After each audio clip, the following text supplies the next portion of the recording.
Olá a todos e todas, espero que vocês estejam bem e também nos acompanhando pelas redes sociais, Facebook, Instagram, YouTube. Olha, no YouTube nós já somos mais de 231 inscritos, se você não é inscrito, se inscreve, pois tem conteúdo para a área técnica, nível médio, Enem, e também, gente, nossas lives que são temas transversais e interdisciplinares, então não perde, tá bom? Hoje nós vamos dar continuidade à disciplina Indexação e Análise de Assuntos. Lembrando que nessa segunda competência nós vamos trabalhar os tópicos sobre os tipos de indexação e os tipos de índice. Mas antes, retomando um pouco o que a gente falou lá na primeira competência, que a indexação é uma forma sucinta, resumida de representar conteúdo. E essa tradução, ela acontece como? Com termos ou palavras-chave. É o que é mais comum nos sistemas de informação. Só que nós, pessoas comuns, também costumamos indexar. A gente tagueia, a gente usa tags nas redes sociais. Só que essas tags, elas causam ruído muitas vezes, porque nós usamos o quê? Nós usamos nossos sentimentos, nossas impressões sobre eventos, sobre cenários, sobre nossas experiências, sejam profissionais, experiências domésticas. E isso tudo causa um ruído muito grande na informação que vai ser recuperada por alguém que nem conhece a gente. Por exemplo, imagina aí um prato onde você fez uma comida muito gostosa, sei lá, de peixe, e você coloca orégano. E alguém vai colocar no sistema de informação, vai fazer uma pesquisa sobre esse tipo de conteúdo.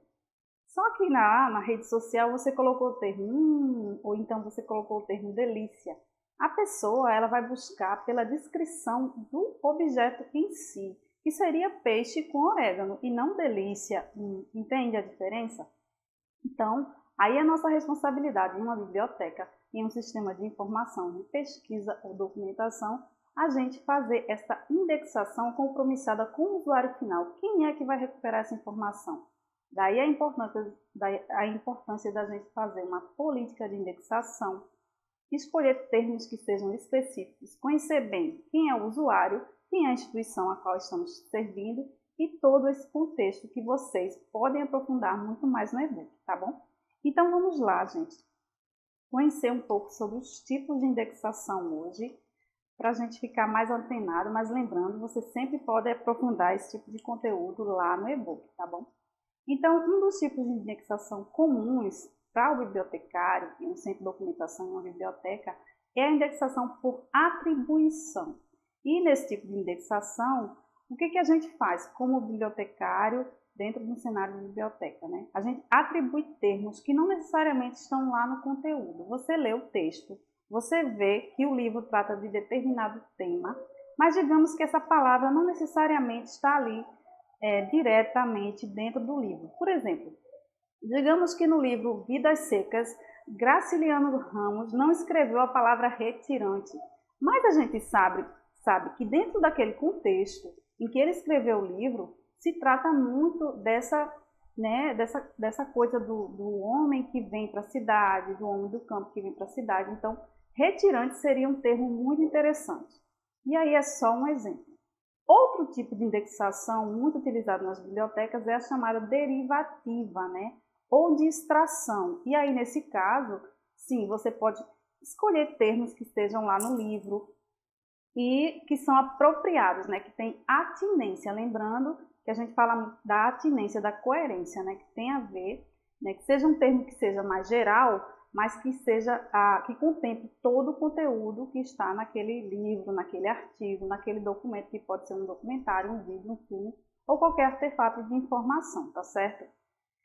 É conhecida também essa indexação derivativa ou de extração como unitermo, ou seja, você elege um termo que melhor representa aquele conteúdo. Uma outra tipo de indexação muito conhecida é a chamada seletiva, né? E nesse tipo há um limite de termos reduzido para representar um texto ou um conteúdo. Porque no sistema de informação você pode fazer uma grande lista, um grande índice temático, né? Com vários termos indexados, que podem ser desde mais específicos a termos mais gerais, mas só que nessa seletiva ela é mais restrita, né? Ela pondera os termos, então há um controle maior desse vocabulário que vai ser indexado com o quê? Com as palavras-chave, né? Que a gente chama, dentro de lugares mais voltados para a documentação de termos escolhidos, termos seletivos, termos específicos, tá bom? Outro tipo de indexação aí muito coerente e utilizada também é a chamada indexação exaustiva. E aí, diferente da seletiva, essa indexação, esse tipo de indexação, prioriza mais a quantidade dos termos. E aí sim, pode-se fazer uma lista maior, como eu já trabalhei no centro de documentação de uma rede de TV, então a lista de termos era muito grande, de expressões de chave, de frases-chave para recuperar uma informação. Era muito comum terem listas enormes, né, com termos desde mais específicos a termos mais, digamos assim, mais gerais. Por exemplo, você imagina um termo como a palavra Brasil. É um termo muito geral, porque Brasil pode ter muitos aspectos, aspectos políticos, aspectos econômicos, aspectos culturais. Então, quando você coloca assim, Brasil, cultura, aspectos econômicos, aspectos hídricos, né? Então, você vai afunilando, você vai, digamos assim, filtrando, né? E selecionando mais, especificando esses termos a serem indexados, tá bom?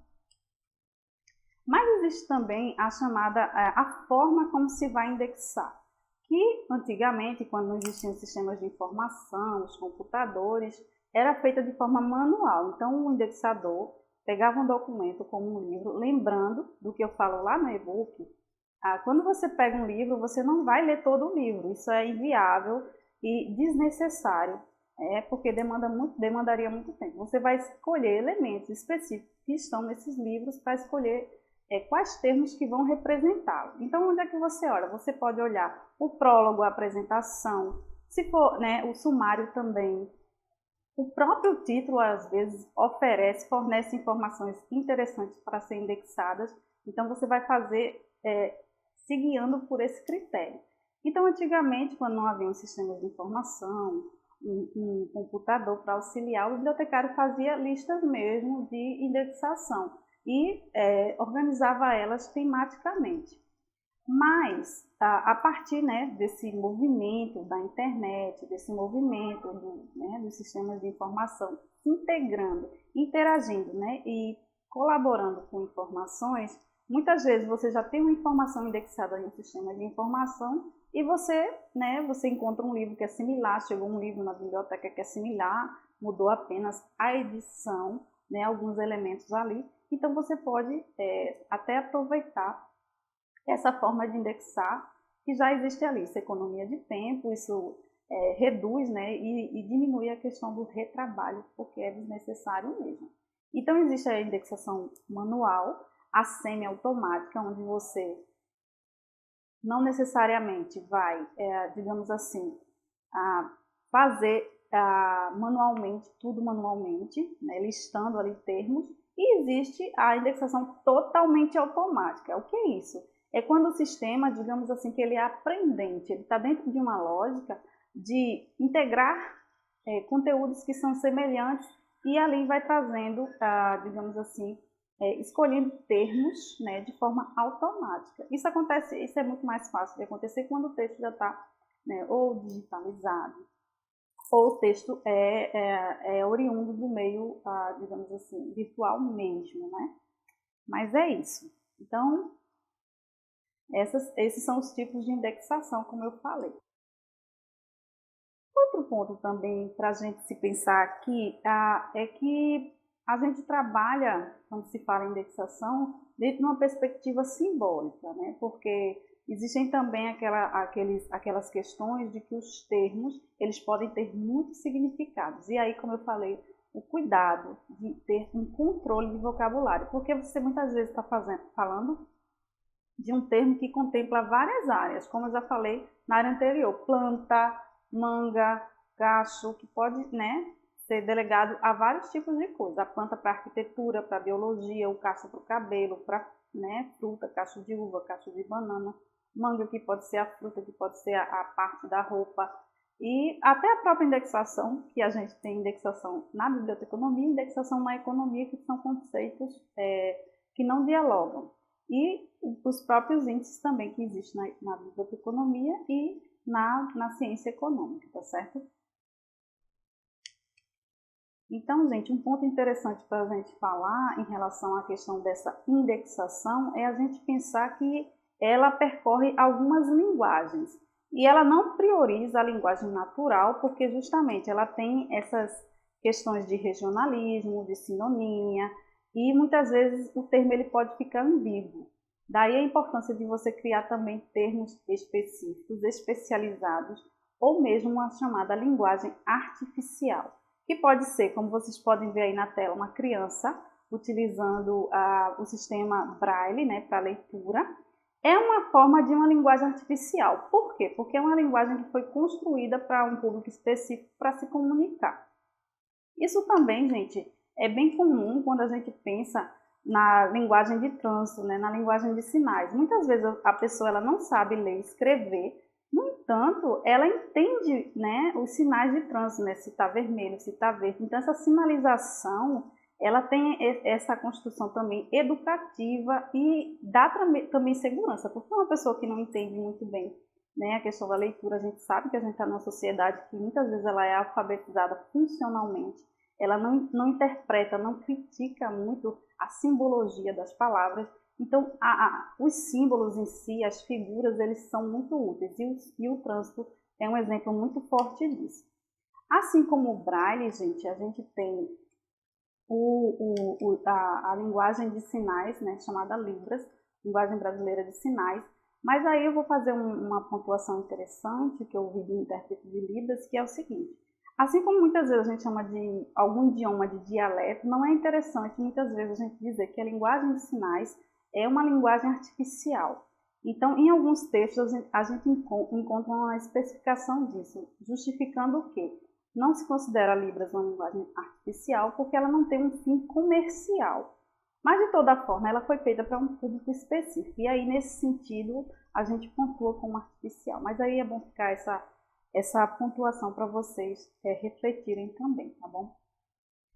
E, além de indexação, que a gente falou, os tipos de indexação das linguagens artificial e natural, a natural, que é a falada que a gente fala comumente, que muitas vezes tem gírias, né, tem regionalismos. A gente também tem os índices, né, que eles têm essa proposta também de organizar a informação para que ela seja recuperada em um outro momento. E essas listas de índice, elas eram essenciais, principalmente quando não existiam sistemas de informação. Elas eram uma forma de organizar a informação e localizar ela de forma mais rápida. Então, essa é a funcionalidade, digamos assim, primordial do índice. Existem vários tipos de índice, gente, e vocês podem verificar e aprofundar mais no e-book, tá bom? O alfabético, como vocês podem ver aí na tela, o índice onomástico, que remota à questão dos índices que contemplam nomes, né, que pode ser nome de autoridades na área cultural, política, na cena artística e em muitos movimentos, né, que deram destaque na sociedade científica ou política ou qualquer outra tecnológica também.